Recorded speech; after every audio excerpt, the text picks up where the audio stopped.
Ahoj, tak schválně kdo pozná, co je tohleto za auto. Já jsem to taky nevěděl, proto jsem si zjistil, že je to Praga R1R, kdy tohleto auto dokáže mít zrychlení z 0 na 100 za 2,9, používá se v něm motor z Formule a je to vlastně 2 litr turbo 4 válec. Je to kompletně celé karbonové a pojďme se společně podívat, jak tenhle ten skvost nádherně vypadá.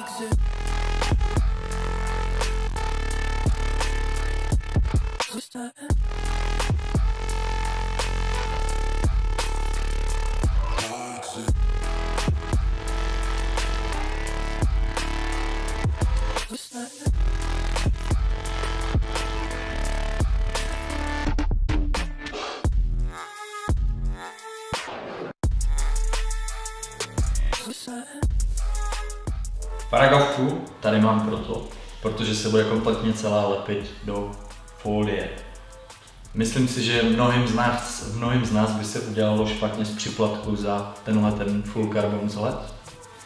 A proto ten zákazník chce, aby to auto bylo ochráněné a ošetřené. Aby nemusel řešit to, že po první projížďce má tady prostě rýhu jako kráva od kamení. Aby se mu o něho lépe staralo, aby se lépe umývalo.